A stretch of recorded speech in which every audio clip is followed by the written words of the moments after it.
तो on the basis of wrong information जो मेरे ऊपर पत्थर फेंके गए, वो मुझे ऑब्वियसली मुझे बहुत दुख हुआ और मेरे लिए बहुत डिफिकल्ट समय था, क्योंकि मुझे डेथ थ्रेट्स मिली, ओके मेरे बच्चों को इतनी डेथ थ्रेट्स मिली, मैसेजेस सोशल मीडिया पे कि you should kill yourself, you should, you know, lot of very very nasty messages from people.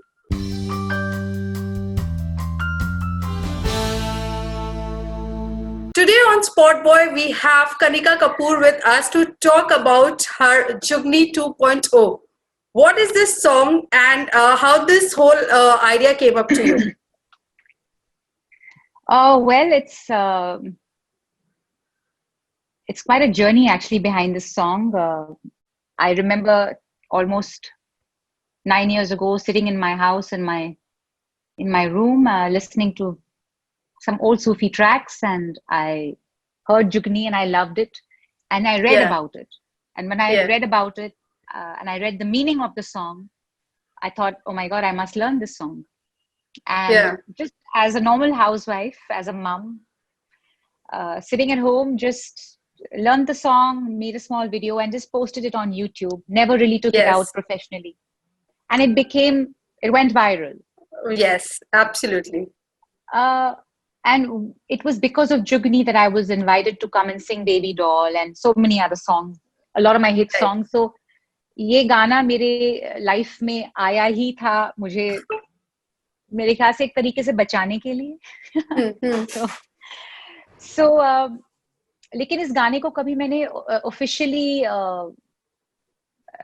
निकाला नहीं, तो वो एक YouTube डाउनलोड ही था और वहीं रह गया. तो अब कुछ सालों के बाद जितने भी यंगस्टर्स हैं उन्होंने मुझे बोला कि प्लीज एक 2020 वर्जन चाहिए हमें जुगनी का. ओके. एंड उससे ये बात शुरू हुई एंड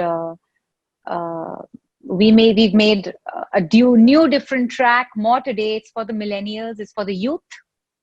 And why not, अगर youth जो है वो westernized music and beats सुनना चाहते हैं तो एक अमेजिंग मैसेज है इस गाने में जो वो सुने और एक अपने जैसे म्यूजिक उनको पसंद है उस तरीके से सुने. सो इस चीज को माइंड में रखते हुए हमने ये गाना बनाया. और I have worked with DJ Lion and Mumzy Stranger, जो यूके बेस्ड आर्टिस्ट हैं एंड बहुत ही टैलेंटेड आर्टिस्ट हैं. और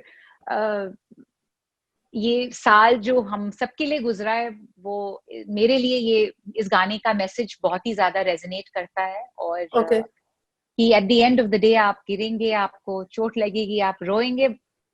जब हम गिरते हैं तो हम सिर्फ भगवान को याद करते हैं. बिल्कुल. Jugni means the soul of God, भगवान की आत्मा. और at the end of the day it's only between you and God.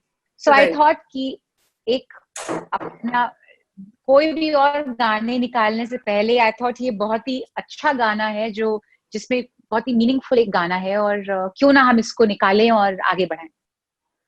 वैसे इस गाने को देखने के लिए लोगों को थोड़ा इंतजार करना होगा. हालांकि मैंने ये गाना आज देखा, मुझे तो काफी पसंद आया. और स्पेशली जो जिस तरीके से इसको पूरा शूट किया गया है, एज यू राइटली सेड कि यंगस्टर्स की डिमांड थी and the whole feel belongs to them. was that the reason to keep it that way?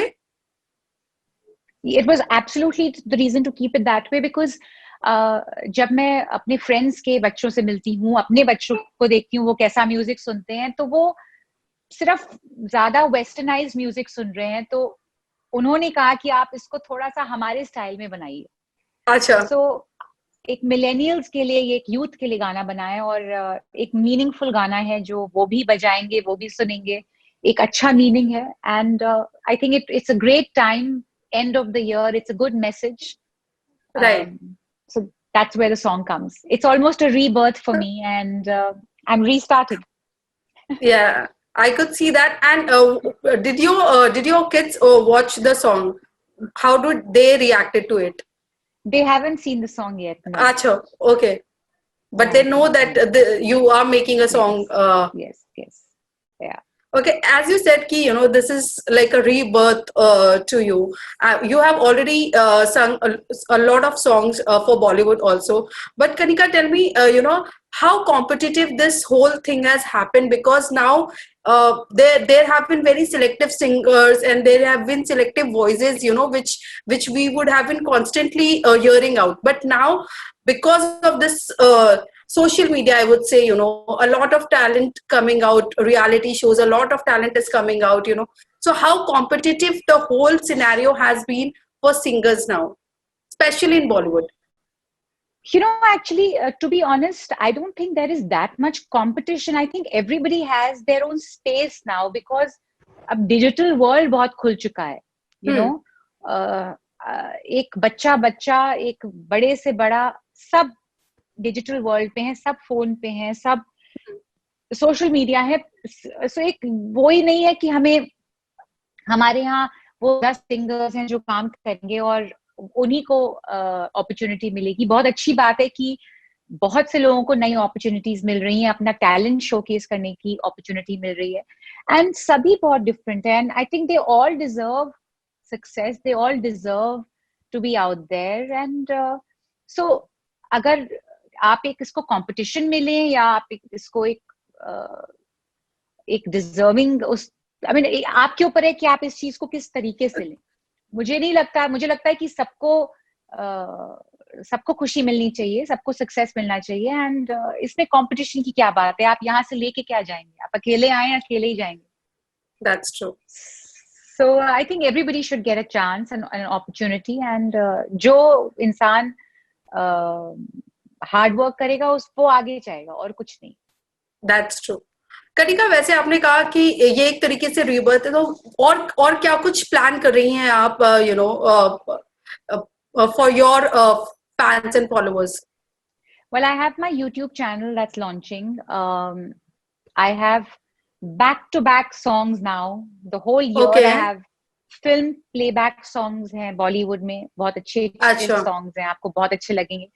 और बहुत सारे singles हैं, बहुत सारे covers हैं. तो 6-7 महीने हमने बहुत काम किया है, और अब अगले पूरा 2021 जो है वो बहुत सारा म्यूजिक लेकर आ रहे हैं आपके लिए. एब्सोल्युटली, या. और बहुत वैरायटी ऑफ म्यूजिक है, सिर्फ डांस म्यूजिक ही नहीं है, सूफी भी है, सैड लव सॉन्ग्स भी हैं, बहुत अमेजिंग कोलैबोरेशंस हैं. सो हर तरीके का म्यूजिक लेकर आ रहे हैं हम लोग. So collaborations के लिए तो again we have to wait obviously for 2021 to see with whom are you collaborating. But if I ask you, Kanika always wanted to collaborate with this particular singer or music director, then who would that be and why? I think I've been very lucky कि शुरू दिन से मैंने जितने भी amazing directors हैं उनके साथ काम किया है. मीत ब्रोज से लेकर Pritam da, to Amit Trivedi, to Sachin Jigar, to Vishal Shekhar, to and I've worked with some of the greatest and the most talented directors in our country, and I've been very fortunate. And आगे भी बहुत अच्छे गाने सबके साथ हैं. And watch the space. Okay. Kanika, ये साल खत्म होने पर है, लेकिन ये साल कोई बहुत अच्छा नहीं रहा है हर किसी के लिए, खासकर आपके लिए भी, क्योंकि जिस एक बीमारी नहीं कहेंगे, लेकिन जिस एक वायरस से हम सब इतना खौफ खा रहे हैं, अब भी हम चल रहे हैं. You were amongst the one जिन्होंने उसको एकदम स्टार्टिंग फेज में झेला. सो उस चीज को लेकर आप कितना डिस्टर्ब हुई, कितनी मुश्किल घड़ी थी वो, और कैसे आपने उस पूरी सिचुएशन को टैकल किया? जी, मैं ये तो बिल्कुल भी नहीं कहूंगी कि वो मुश्किल घड़ी नहीं थी. वो बहुत ही ज्यादा मुश्किल समय बीता है, हम मेरे लिए ही नहीं बट मेरी पूरी फैमिली के लिए. और भी ज्यादा बिकॉज हमें पता नहीं था कि ये है क्या. बिल्कुल. और ऊपर से मतलब सारी दुनिया, सारा मीडिया, सारी दुनिया, सारी जनता भी एक पहाड़ की तरह, मतलब एक बरस पड़ी मेरे ऊपर. एंड एक ऐसी चीज के लिए जो मुझे खुद भी नहीं पता था कि क्या है. So obviously I felt very helpless. And बहुत सी चीजें मेरे ऊपर उठी कि वो शी इज इररिस्पॉन्सिबल, एंड उसको ये करना चाहिए था, उसको वो करना चाहिए था. लेकिन मेरा बस एक ये कहना है कि डेफिनेटली मुझे बहुत सी चीजें करनी चाहिए थी जो मैंने सीखी, बट जो दुनिया ने और जो मीडिया ने ऐसी ऐसी बातें मेरे ऊपर उछाली, उनको भी आगे ये सोचना चाहिए कि किसी के बारे में कोई खबर लिखने से पहले या बोलने से पहले या उसको जज करने से पहले कम से कम एक सच्चाई तो सुन ले, एक सच्चाई तो जान ले कि सच्चाई क्या है। आप किसी भी गलत अफवाहों के ऊपर किसी को जज कर रहे हैं, उनके ऊपर पत्थर फेंक रहे हैं, ये कौन सी बात हुई? सो बहुत सीखने को मिला मुझे इस पूरे 2020 में जो एक पूरा सागा हुआ, बहुत ही ट्रॉमेटिक था, क्योंकि मैं जब 9 मार्च को इंडिया आई, there was no quarantine law India में, ऐसा कोविड का कुछ वो था नहीं, हम लोग को किसी को कुछ पता ही नहीं था। 10 तारीख को लोग होली खेल रहे थे। उसके बाद मैं अपने माँ बाप के घर चली गई लखनऊ में, उनके साथ टाइम बिताने। 16-17 तारीख को जब मुझे थोड़ा सा बुखार हुआ तो मैंने अपना चेकअप खुद ही करवाया फोन करके, और 20 तारीख को मेरी रिपोर्ट आई। तो मुझे नहीं समझ में आया, मैं अपने दूसरे को तो छोड़िए, मैं अपने माँ बाप को थोड़ी ना, और अपनी दादी को जो 90+ हैं, हार्ट पेशेंट्स हैं, उनको एक कॉम्प्रोमाइज सिचुएशन में तो बिल्कुल भी नहीं डालूंगी, और मैं किसी को भी नहीं डालूंगी। हम ऐसी चीजें नहीं करते। और ये चीज मेरे ही नहीं, किसी के साथ भी हो सकती है। हमें कोई सपना नहीं हो रहा था कि हमें कोविड है और कोविड क्या है, और इतनी अफवाहें फैलाना किसी के लिए कि एयरपोर्ट में उसने ये नहीं कराया और क्वारंटीन नहीं किया और ये नहीं किया वो नहीं किया। अगर मुझे थोड़ा सा भी मालूम होता कि ऐसा कोई रूल लागू हो है, चुका उस समय कोई रूल भी नहीं था, तो रूल था ही नहीं उस समय, जब मैं आई थी तो कोई रूल नहीं था। So it was a very initial stage. It was very initial stage. Very initial stage. तो on the basis of wrong information जो मेरे ऊपर पत्थर फेंके गए, वो मुझे ऑब्वियसली मुझे बहुत दुख हुआ, और मेरे लिए बहुत डिफिकल्ट समय था, क्योंकि मुझे डेथ थ्रेट्स मिली। मेरे बच्चों को इतनी डेथ थ्रेट्स मिली, मैसेजेस सोशल मीडिया पे कि you should kill yourself, you should, you know, lot of very very nasty messages from people, बिना सोचे समझे। और वो it was not very nice. बहुत से लोगों ने कहा कि अरे इसका करियर खत्म हो गया है, एंड किसी ने ये नहीं सोचा कि एक सिंगल मदर है और इसने इतने साल मेहनत करके, एक अकेली लड़की ने बहुत कॉम्प्रोमाइज करके अपने बच्चों से दूर रह के एक करियर बनाया है, और एक दिन में आप किसी को बोल दें कि आपका करियर खत्म, आपकी लाइफ खत्म, आप मर जाइए। सो ऑब्वियसली ये सब सुनकर मैं बहुत हिल गई थी, और it was a very difficult time, but touch wood, my family, my grandmother, my close friends, they were there for me, and समय बीत गया और मैंने सोचा कि मैं इसको भी एक पॉजिटिव में लेकर आगे बढ़ूं और अच्छा म्यूजिक निकालूं, और जो सच्चाई है वो तो हमेशा सामने आएगी एक ना एक। So that's what I'm glad to hear that you are out of all. I'm glad that you are out of all this, and now you are completely focusing on your music, and you are doing a comeback, reprising Jugni 2.0. But Kanika, I would also want to know that, you know, recently a Google list came out, and you were among the most searched celebrities. So ये जो चीज थी, इसने आपको खुशी दी या आपको ऐसा लगा कि इसलिए मैं सर्च हुई? Obviously, I was not searched for all the right reasons, so ऐसी कोई खुशियां मनाने वाली बात तो नहीं थी. But it was amusing, it was interesting to see कि हमारी दुनिया में क्या क्या होता है, हमारे देश में क्या क्या होता है, और कैसी कैसी खबरें कहाँ कहाँ तक पहुंच के जाती हैं, मैंने कभी सोचा नहीं था.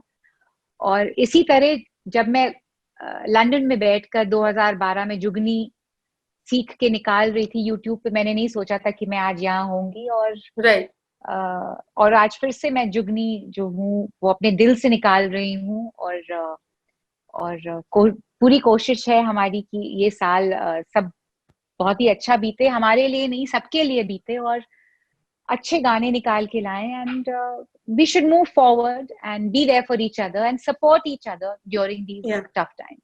That's true. Thank you so much. It was pleasure talking to you. All the very best. Thank you. Thank Take you. care.